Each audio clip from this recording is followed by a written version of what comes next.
Di Jerman itu kebaktiannya cuma ada 2 kali dalam setahun, Dalam seminggu, dalam sehari? Bukan, dalam setahun 2 kali kebaktian pemuda ya, dalam setahun. Dan yang hadir itu ya maksimalnya boleh dibilang ya 50 orang lah. Pertama kali 21 orang. Mika, kamu harus ambil itu waktu liburmu. Karena kalau kamu nggak ambil itu, nanti itu akan hangus di tahun berikutnya. Dan pendeta yang melayani itu perlu sehat gitu, sehat jasmani dan rohani, maka perlu istirahat, perlu healing.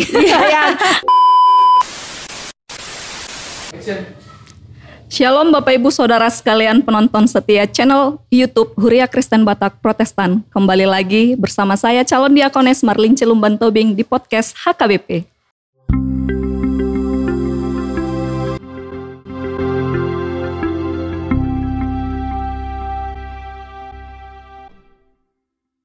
Bapak Ibu Saudara-saudara sekalian, pada podcast HKBP kali ini kita kedatangan narasumber seorang pendeta perempuan yang baru saja kembali dari Jerman, yang kemudian melanjutkan pelayanannya sebagai Kepala Biro Okumene HKBP.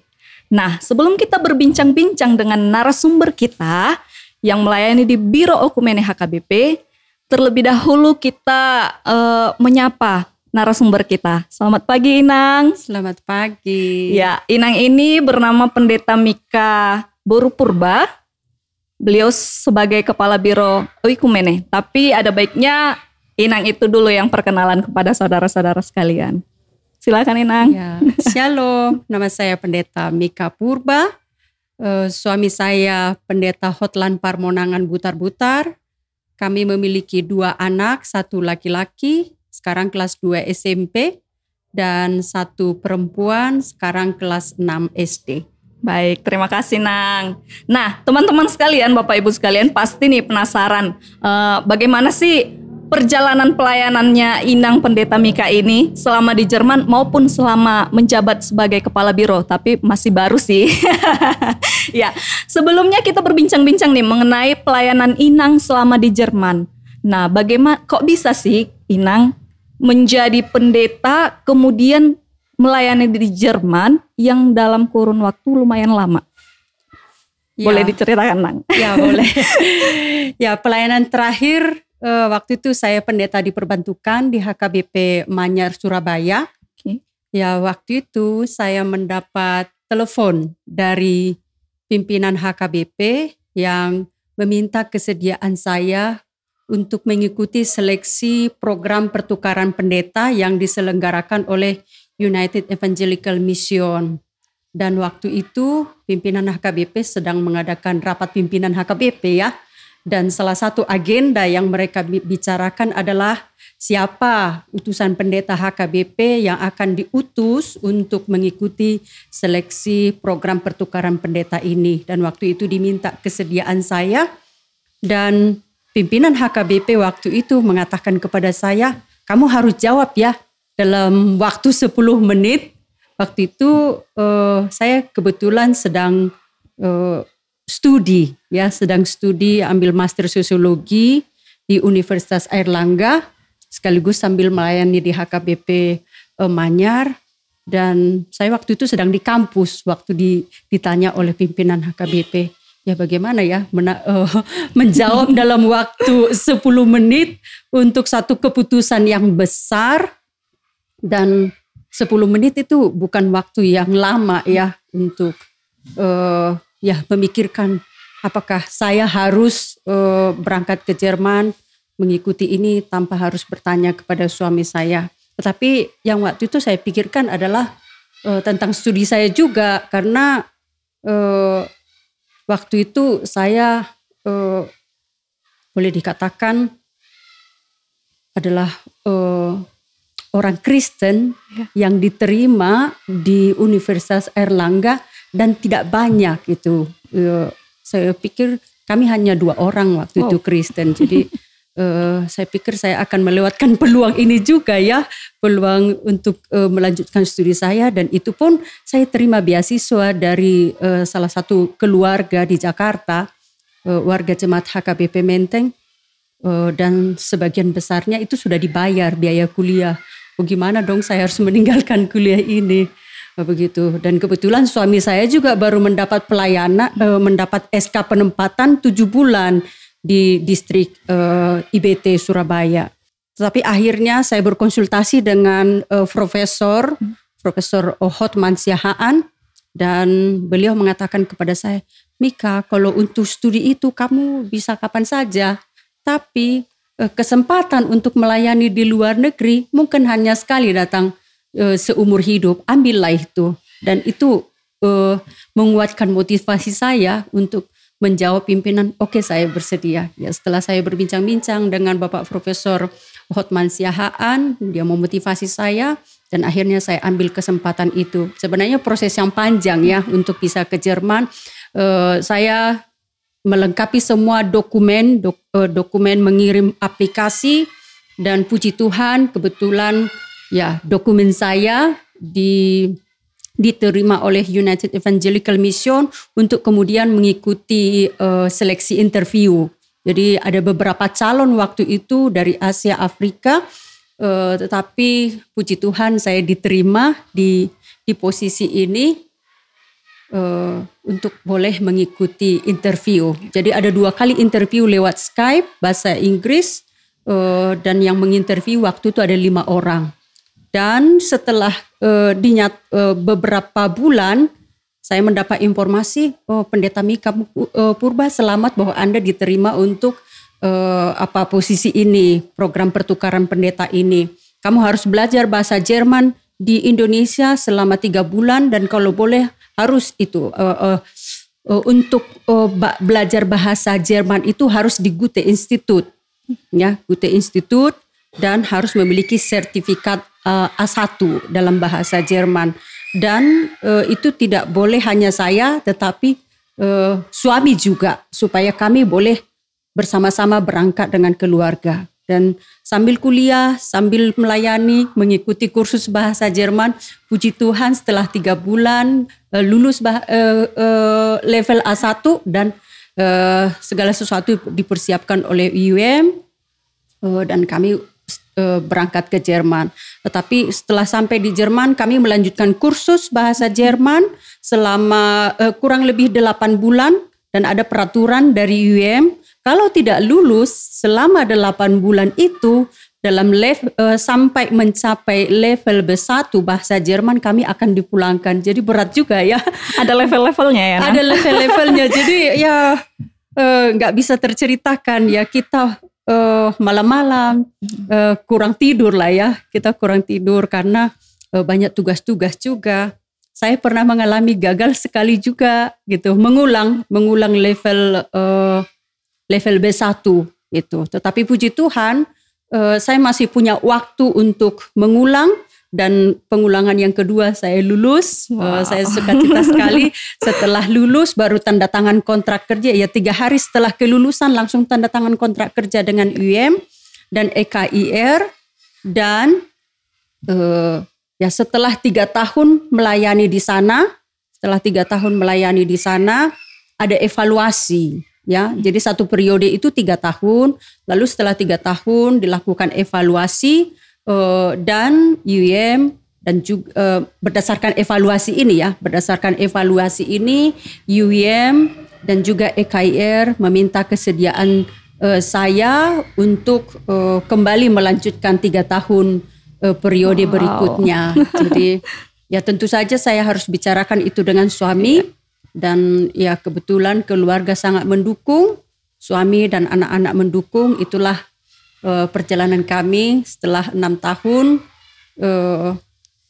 berada di Jerman. Ya, maksudnya setelah 3 tahun diperpanjang lagi 3 tahun. Jadi memang untuk program pertukaran pendeta ini hanya maksimal 6 tahun, hanya 2 periode ya, boleh ya. Jadi ini Nang, mau bertanya lagi, spesifik pelayanannya Inang di sana bagaimana? Ya, saya disebut di sana sebagai pendeta oikumene. Jadi saya melayani tidak hanya di satu gereja. Jadi pelayanan saya itu dibagi-bagi. Ya, jadi ada di UM, ada di EKIR, ada juga di distrik Kleve, di kemitraan. Uniknya kemitraan di Kleve ini tidak berpartner dengan HKBP, tetapi berpartner dengan GKPI Silindung. Ya. Jadi saya juga melayani di luar HKBP ya. Jadi tetapi di luar itu saya juga melayani ya mengikuti rapat-rapat kemitraan, misalnya HKBP Runde. HKBP Runde itu adalah pertemuan mitra HKBP di Jerman. Jadi saya juga rutin mengikuti itu. Jadi kalau diperlukan ada masukan-masukan dari kita atau mereka memerlukan informasi-informasi tentang mitra Jerman HKBP di Indonesia ini, saya menyampaikan itu. Dan juga saya diminta misalnya untuk menyampaikan ceramah-ceramah karena ini kan program pertukaran pendeta. Jadi lebih banyak sebenarnya saya menyampaikan bagaimana situasi pelayanan di Indonesia, pelayanan pemuda, pelayanan anak-anak, pelayanan perempuan, pelayanan orang dewasa, lansia dan lain sebagainya. Jadi menyeluruh juga ya Nang pelayanannya, bukan hanya di satu gereja melainkan di berbagai, bahkan sampai ke GKPI. Iya. Ya, dan sama dengan GKPI. Dan di sana juga saya melayani pengungsi ya. Di gereja tempat saya melayani itu di Gelden, saya melayani pengungsi. Ya bisa dibilang mengajak mereka untuk ikut kegiatan-kegiatan kita di gereja. Jadi puji Tuhan selama kami di sana, kami sudah membentuk international band musik gereja ya, band tapi bukan hanya musik gereja, jadi intercultural ya, jadi maksudnya pertukaran budaya kita membentuk band yang terdiri dari beberapa orang dari berbagai negara. Jadi tidak hanya dari Jerman, tetapi ada orang Iran, ada orang Itali, ada orang Jerman, ada orang Indonesia juga. Ya orang Indonesianya saya dan suami. Ya. Waduh, luar biasa sekali pelayanan Inang selama di Jerman. Nah, tentunya selain keberagaman pelayanan Inang, pasti ada suka dan dukanya selama Inang melayani di sana. Apalagi dari banyak hal, seperti salah satunya budaya. Nah, bagaimana sih? Bolehkah Inang ceritakan bagaimana itu suka dukanya Inang selama melayani di sana? Ya, banyak ya suka dukanya. Jadi saya ceritakan dulu dukanya ya. Karena ini tentang shock culture ya. Pertama kita sampai di sana itu ya beda ya dengan suasana di Indonesia. Ya kebetulan saya sudah 4 kali melayani di tempat yang berbeda. Jadi saya merasakan nuansa persekutuan kita dengan jemaat itu atau sesama jemaat itu boleh dikatakan ya sangat dekat satu dengan yang lain. Beda ya kalau kultur di Jerman itu. Jadi ya kita nggak boleh mengunjungi jemaat tanpa tanya dulu mereka itu bersedia dikunjungi atau tidak. Jadi kalau di Indonesia kan kita bisa aja spontan datang ke rumahnya jemaat kita. Bahkan jemaat kita senang ya kalau surprise misalnya ketika mereka ulang tahun kita datang. Oh kalau di Jerman belum tentu seperti itu, bisa saja kita ditolak gitu. Jadi kalau kita belum ada janji dengan jemaatnya, kita nggak boleh menjumpai mereka. Jadi itulah salah satu soal masalah budaya ya. Yang kedua itu masalah bahasa. Ya bahasa Jerman menurut saya sangat sulit ya. Sangat-sangat sulit. Jadi ya butuh kerja keras untuk bisa belajar bahasa Jerman. Tentu kita harus bisa berbahasa Jerman untuk bisa berkomunikasi dengan jemaat di sana. Dan supaya ide-ide kita juga tersampaikan, ya bahasa Jerman harus kita kuasai. Lalu yang ketiga, duka. Saya bicara tentang dukanya ya. Ya, dukanya itu adalah kita jauh dari keluarga ya. Dari keluarga besar kita. Jadi kalau ada yang hal-hal yang terjadi di keluarga besar kita nggak bisa cepat-cepat datang karena masalah waktu dan jarak yang sangat jauh juga ya. Jadi saya sendiri punya pengalaman 1 bulan setelah kami tiba di Jerman, itu mama saya meninggal itu, dan waktu itu saya tidak bisa pulang karena saya harus mengikuti ujian waktu itu. Karena kalau saya tidak mengikuti ujian ini, saya juga akan kehilangan peluang ini. Dan kebetulan bapak saya waktu itu mengatakan, ya sudahlah, nggak usah pulang, toh kita juga sudah sama-sama berjumpa, aku dan mamamu sudah sama-sama memberangkatkan kau waktu itu. Tetapi kemudian setahun kemudian mertua saya juga meninggal, saya nggak bisa pulang. Tetapi suami saya pulang dan tahun yang lalu bapak saya meninggal gitu. Jadi ya itulah, maksudnya kita nggak bisa merawat orang tua kita ketika mereka sakit. Ya itulah salah satu dukanya ya. Kalau sukacitanya, ada lagi dukacitanya. Aku lupa. Ya situasi gereja di Jerman berbeda dengan di Indonesia. Ya terus terang pengalaman saya di Indonesia selalu di gereja di mana pemudanya itu sangat aktif ya, sangat aktif. Misalnya di HKBP Jalan Lejen Suprapto dulu di Jakarta, Resort Tanah Tinggi ya, itu bisa kebaktian pemudanya itu dihadiri sampai 800 orang pemuda. Ya kalau di Jerman itu seperti mimpi lah bagi saya. Karena di Jerman itu kebaktiannya cuma ada 2 kali dalam setahun. Dalam seminggu? Dalam sehari? Bukan. Dalam setahun 2 kali kebaktian pemuda ya. Dalam setahun. Dan yang hadir itu ya maksimalnya boleh dibilang ya 50 orang lah. Pertama kali 21 orang. Yaitu satu keprihatinan saya. Lalu keprihatinan saya yang lain adalah bahwa banyak pemuda yang meninggalkan gereja gitu, dan mereka tidak pindah ke gereja yang lain, tetapi mereka memilih untuk tidak punya agama, ateis ya. Ya, jadi itu satu tantangan terbesar. Lalu yang kedua, yang berikutnya adalah ya tidak semua gereja ada kebaktian sekolah minggunya. Nah itu satu tantangan ya. Satu yang saya pergumulkan selama melayani di sana sebagai pendeta.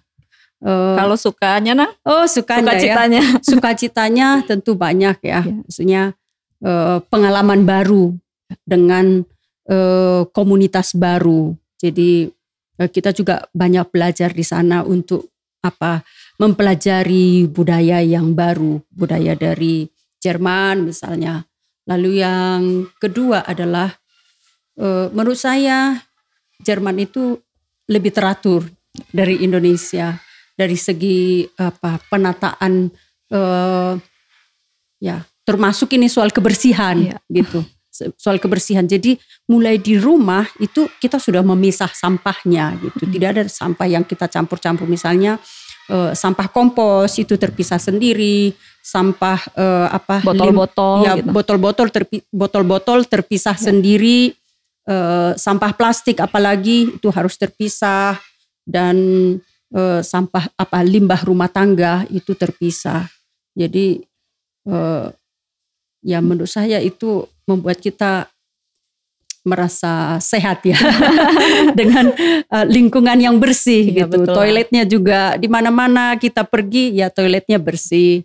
Lalu yang berikut adalah bahwa asuransi jaminan kesehatan di sana itu lumayan bagus ya untuk kita sebagai pendeta.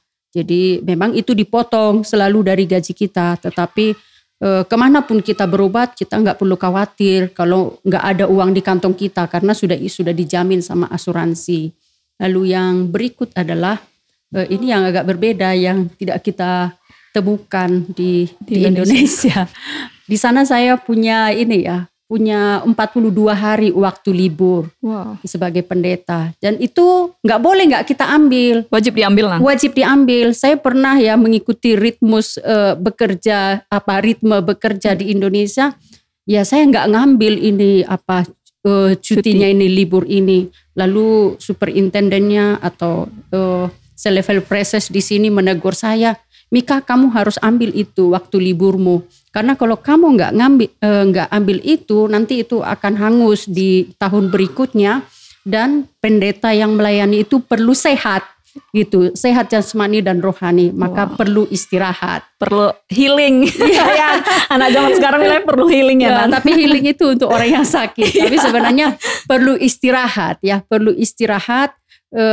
Perlu refreshing karena superintenden ini bilang sama aku, tantangan pendeta itu sudah menghadapi banyak tantangan dalam pelayanannya. Itu sebabnya dia harus punya waktu yang teratur juga untuk beristirahat ataupun berlibur. Jadi itu wajib libur di sana.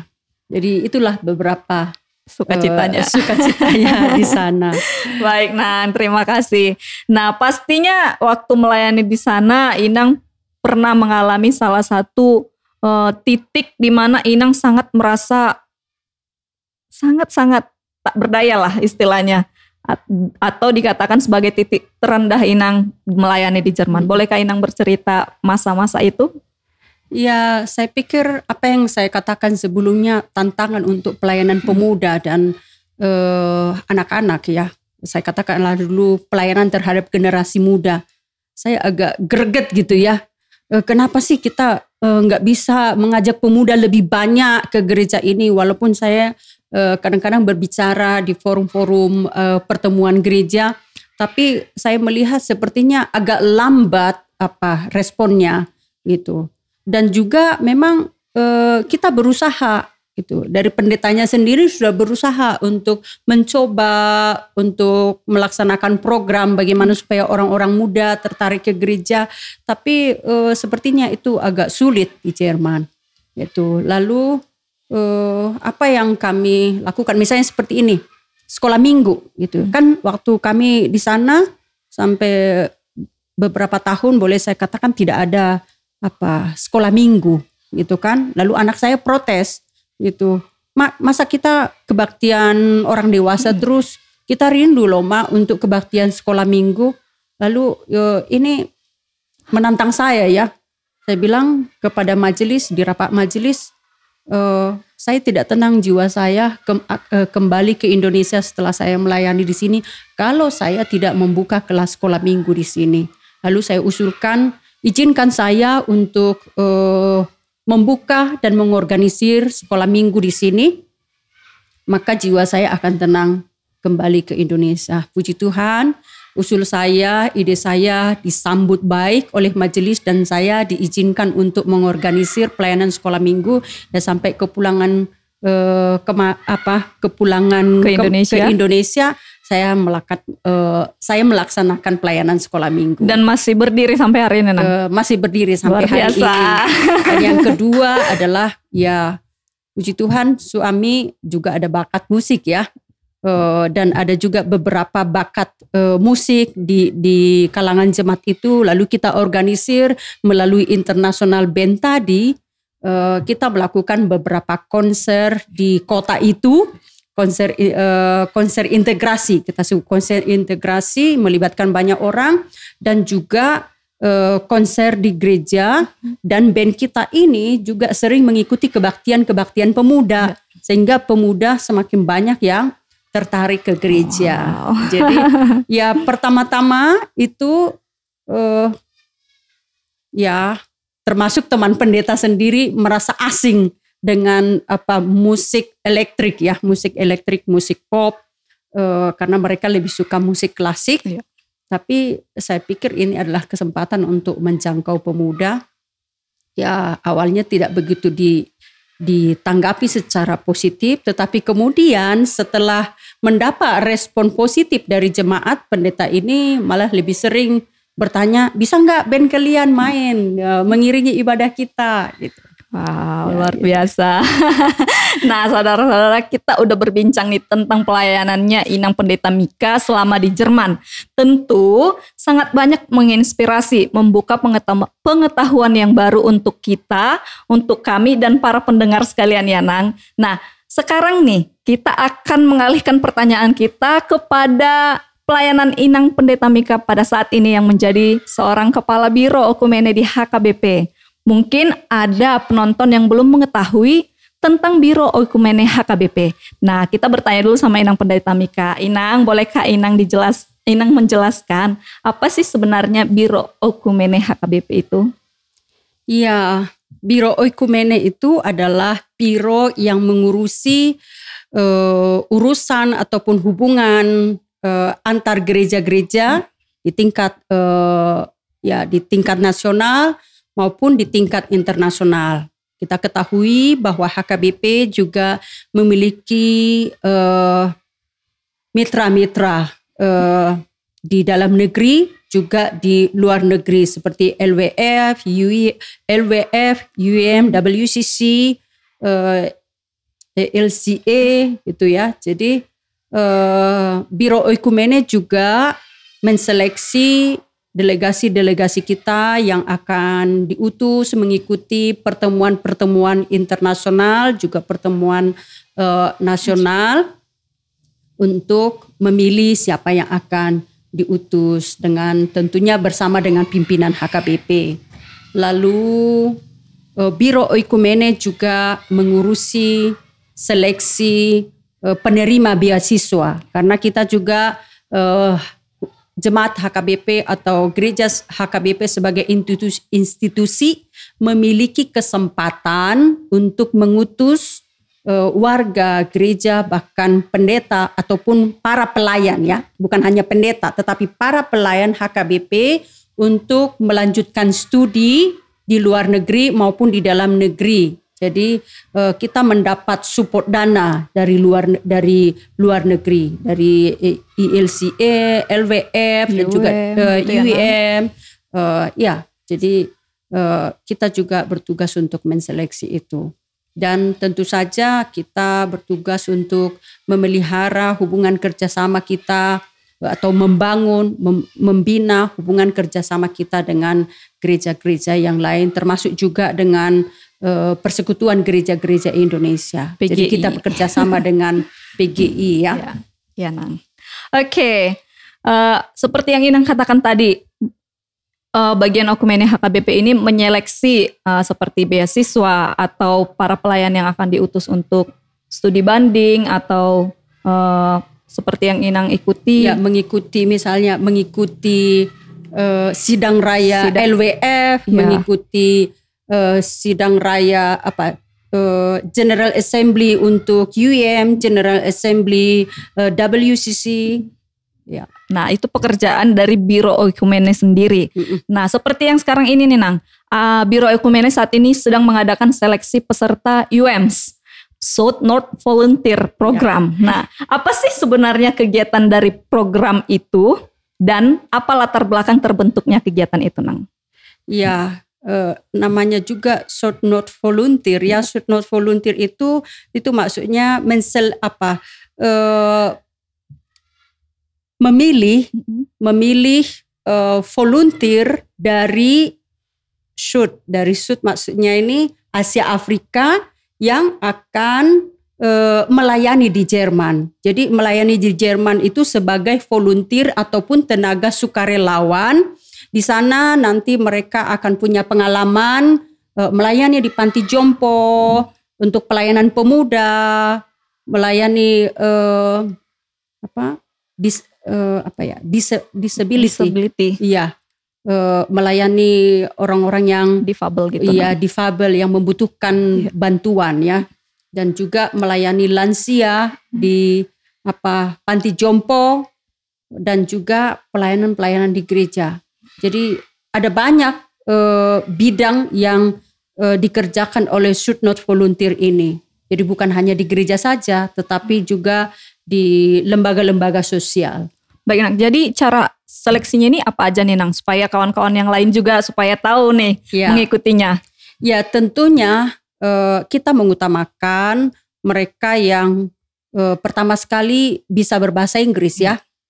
Bisa berbahasa Inggris dan juga akan mudah untuk belajar berbahasa Jerman karena komunikasi lewat bahasa itu sangat penting supaya nanti pelayanan itu maksimal begitu. Jadi kita juga perlu lihat motivasinya gitu. Motivasinya apakah dia bisa berinteraksi dengan orang lain. Jadi yang paling utama sebenarnya untuk melayani di luar negeri ini kan dia bisa bekerja secara tim. Ya. Jadi karena kita melayani bersama orang lain, tidak sendiri-sendiri gitu. Apakah itu terbuka untuk jemaat atau pelayan juga bisa ikut, Nang? Ya, untuk kali ini memang kita karena ada program untuk pelayan, jadi Should Not Volunteer ini kita prioritaskanlah untuk jemaat ya. Baik. Supaya lebih memberi peluang kepada warga jemaat kita. Ya. Nah, dari Should Not Volunteer ini, Nang, apa sih yang akan jadi goals yang mau dicapai dari kegiatan ini dan bagaimana progresnya sampai saat ini sekarang? Ya, yang paling utama itu adalah pengalaman ya, berbagi pengalaman, sharing pengalaman dan artinya kalau warga kita dari Indonesia lah dulu, warga HKBP, pemuda HKBP bisa melayani sebagai volunteer di sana adalah pengalaman yang dia bisa dapatkan itu untuk dibagikan kemudian di gereja kita di HKBP. Jadi mengembangkan pelayanan kita di Indonesia. Kita harapkan setiap volunteer yang diutus oleh HKBP ke Jerman akan membawa sesuatu yang baru untuk dibagikan ke pemuda kita di gereja HKBP. Ya, itu untuk remaja dan pemuda ya, Nang? Ya, betul. Nah, kawan-kawan sekalian, ada yang berminat boleh mendaftar segera. Masih dibuka kan, Nang, pendaftarannya? Untuk Should Not Volunteer tahun ini sudah ditutup. Sudah ditutup. Waduh. Itu kan ada banyak yang mendaftar ya. Jadi sekarang dalam proses seleksi. Tetapi saya juga ingin memotivasi pemuda kita, warga jemaat HKBP. Saat ini juga kita sedang membuka untuk program stewards untuk sidang raya gereja-gereja sedunia di Polandia tahun depan. Jadi silahkan para pemuda HKBP mendaftar dan juga berkomunikasi dengan preses masing-masing supaya boleh direkomendasi oleh preses masing-masing untuk boleh mengikuti seleksi. Jadi sudah ada brosurnya ya, sudah ada brosurnya, boleh baca dan lihat persyaratannya. Kalau memenuhi persyaratan silahkan mendaftar. Ayo teman-teman sekalian, mari daftarkan diri Anda. Nah, apakah kegiatan seperti Should Not Volunteer ini, Nang, sudah pernah dilakukan sebelumnya di HKBP? Ya, sudah pernah ya. Jadi sebenarnya ini programnya bukan hanya untuk HKBP, tetapi seluruh gereja-gereja anggota UM boleh ikut mengikuti seleksi ini. Cuman biasanya kan setiap gereja mengutus 2-3 orang atau 1 orang untuk mengikuti seleksi ini dari Asia dan Afrika. Jadi semua gereja dari Asia dan Afrika boleh mengutus pemuda gerejanya untuk mengikuti seleksi ini, dan HKBP sudah beberapa kali mengikuti. Saat ini juga ada Marga Sianturi ya, Marga Sianturi yang menjadi Should Not Volunteer di Jerman, dan saya sudah menerima laporannya. Saya senang membaca laporannya, pengalaman yang dia bagikan dan juga foto-foto selama dia melayani di sana. Wow. Jadi saya kira ini juga bisa memotivasi pemuda kita untuk boleh mengikuti kegiatan-kegiatan ini. Ini selalu ada, program ini akan selalu ada, dan selalu ada kesempatan bagi warga gereja kita, khususnya yang sudah berusia 18 tahun ke atas. Baik, tapi terkadang ada jemaat nih yang mengatakan, kok kami nggak dapat infonya sih, Nah, bagaimana sih tanggapan Inang terhadap itu? Ya, informasi ini kan kita bagi ya melalui preses. Jadi dan juga ada di website HKBP. Yeah. Jadi rajin-rajinlah buka website HKBP, karena informasi-informasi tentang program-program seperti itu dapat kita lihat di website HKBP. Di Facebook juga, di Facebook Instagram juga. Betul. Nah, jadi update terus ya. Mari diikuti dong. Ya. Jadi nih, saya juga mau nanya nih Nang, pastinya peserta-peserta sebelumnya sudah ada nih yang sudah mengikuti volunteer tersebut. Apa sih dampaknya bagi HKBP dari peserta-peserta yang lalu? Ya, intinya sebenarnya bukan dampaknya terhadap seluruh HKBP tetapi di mana dia tinggal dan melayani akan membawa suatu pengaruh yang baru. Pengaruh yang positif lah melalui pengalaman sebagai volunteer di Jerman. Dia juga akan bisa membagikan pengalamannya dan memotivasi orang-orang muda, bahkan bukan hanya orang muda tetapi bagaimana kita lebih meningkatkan pelayanan kita di sini, misalnya terhadap pelayanan difabel pelayanan panti jompo gitu. Dan juga pelayanan pemuda dan anak-anak, karena banyak juga yang melayani sebagai volunteer di gereja untuk melayani pemuda dan anak-anak. Iya, baik Nang, terima kasih Nang. Nah, sebagai Kepala Biro Oikumene nih, apa hal atau kegiatan yang ingin Inang kerjakan dalam waktu dekat guna mendukung visi dari HKBP? Ya, kita ketahui visi HKBP yaitu HKBP menjadi berkat bagi dunia ya. Ya, saat ini kita sedang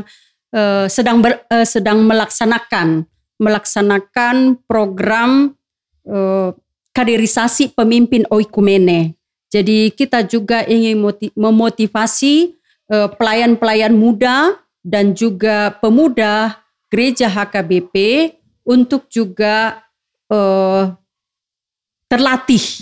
dilatih untuk menjadi kader pemimpin oikumene. Ya, kita berharap bahwa siapapun yang menjadi pemimpin HKBP ke depan, mereka juga akan terlibat dalam kegiatan-kegiatan oikumene. Jadi memahami apa itu oikumene, memahami peranan kita dalam gerakan oikumene di tingkat nasional dan juga di tingkat internasional. Bahkan juga memahami bagaimana itu latar belakang sejarah oikumene dan juga bagaimana kita melihat itu dari sudut teologi Alkitabiah begitu ya. Jadi kita sedang melaksanakan itu sekarang, sedang dilaksanakan mulai tanggal 29 Agustus kita melaksanakan kaderisasi pemimpin oikumene secara online, dan nanti hari ini juga ada ya, dan nanti tanggal 12 sampai tanggal 15 September kita akan melanjutkan kegiatan ini secara on-site di Pematang Siantar. Kita akan mengunjungi lembaga-lembaga oikumene termasuk kantor UIM Asia dan juga student centernya GMKI Pematang Siantar Simalungun, dan juga kita akan mengunjungi Stiftelse dan juga vihara dan masjid di Pematang Siantar. Jadi kita berharap ya kita semakin mengenal institusi di luar HKBP, bukan. Jadi kita tidak hanya mengenal HKBP, tetapi kita mengenal lebih jauh juga sesama kita, lembaga-lembaga agama yang lain. Iya, betul gitu. Itu Nang. Wah, semoga Nang program yang sedang dijalankan saat ini berjalan dengan baik ya Nang. Iya, dan saya buka bocoran sedikit, kita juga sedang melaksanakan nanti di bulan Oktober kita akan memulai juga seleksi untuk mengikuti program Ausbildung ke Jerman. Jadi kita juga akan mendukung peningkatan pariwisata di negeri kita ini, khususnya di Sumatera Utara, terlebih-lebih Danau Toba sebagai pusat turis. Kita berharap bahwa pemuda kita yang akan kita utus ke Jerman untuk belajar dan bekerja di sana, menggali pengalaman tentang pariwisata, perhotelan dan juga restoran dan lain sebagainya. Kita berharap tahun depan kita bisa mengutus 20 sampai 40 orang warga HKBP untuk mengikuti program Ausbildung ini ke Jerman. Tapi sebelumnya mereka akan mengikuti kursus bahasa Jerman di Jetun yang akan difasilitasi oleh HKBP. Dan kita berharap setelah mereka belajar di sana, nanti mereka akan kembali membawa pengetahuan dan pengalaman mereka untuk dibagikan di Indonesia ini, khususnya di Sumatera Utara, meningkatkan pariwisata kita. Baik, luar biasa sekali program-program yang akan dijalankan oleh Biro Oikumene HKBP kita. Satu lagi, kita juga mendukung Biro Oikumene juga mendukung untuk program melestarikan alam, melestarikan alam. Jadi kita mendukung untuk kegiatan-kegiatan untuk bagaimana memelihara lingkungan hidup kita ini supaya tetap baik, begitu ya. Jadi kita akan melaksanakan kampanye anti plastik. Waduh. Itu akan digerakkan di mana, Nang?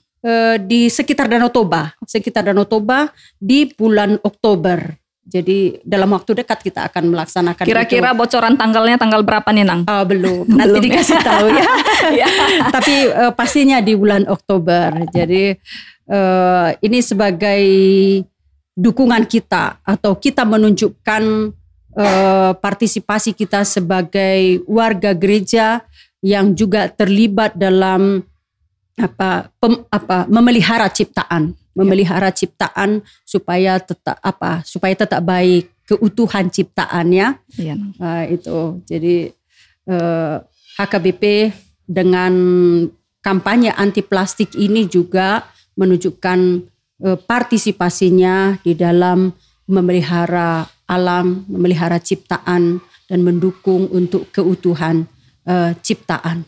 Baik, sudah banyak sekali yang kita dengarkan penjelasan dari Inang Pendeta Mika Purba. Nah, sebelum kita mengakhiri bincang-bincang kita kali ini, untuk sebagai closing kita nih, menginspirasi kepada kaum-kaum muda maupun saudara-saudara sekalian untuk senantiasa memberikan dirinya melayani. Bolehkah Inang memberi sepatah dua kata untuk menginspirasi para kaum-kaum muda sekarang ini? Iya. Saya ingin menyampaikan kepada generasi muda kita, ambillah kesempatan selagi ada, jangan pernah lewatkan peluang-peluang dan juga kesempatan yang ada. Karena bisa saja kesempatan itu tidak pernah datang kembali. Itu yang saya rasakan di dalam pelayanan saya. Bahkan ketika saya mengambil program pertukaran pendeta ini, saya harus mengorbankan studi saya, juga suami harus meninggalkan pelayanannya selama 6 tahun di HKBP. Tetapi kita memiliki suatu pengalaman yang baru melayani di Jerman, berbagi pengalaman untuk kemudian bisa kita bagikan di gereja HKBP. Jadi yang kedua, saya ingin menyampaikan kepada orang-orang muda, tetaplah aktif di gereja karena kita tahu melalui pelayanan di gereja itu hidup kita bisa lebih bermakna. Kita tidak hidup untuk diri kita sendiri, tetapi kita juga bisa hidup untuk orang lain. Misalnya seperti program Should Not Volunteer itu, jadi itu sebagai bukti juga bahwa kita tidak hanya hidup untuk diri kita, tetapi itu menjadi kesempatan untuk melayani orang lain. Baik, terima kasih Inang. Terima kasih banyak Inang untuk pengetahuan yang baru, pengalaman yang sudah Inang bagikan kepada kami dan kepada penonton sekalian yang ada dimanapun yang saat ini sedang mendengarkan. Kiranya pengetahuan dan pengalaman ini menjadi pembelajaran untuk kita, untuk semakin memberikan diri kita dan berani berbuat, berani bertanggung jawab juga. Sebagaimana kita memutuskan untuk mengambil satu kesempatan, kita harus menyelesaikannya dengan baik dan bertanggung jawab. Sekian bincang-bincang singkat podcast HKBP pada hari ini. Sampai jumpa di episode-episode selanjutnya. Salam, bye-bye.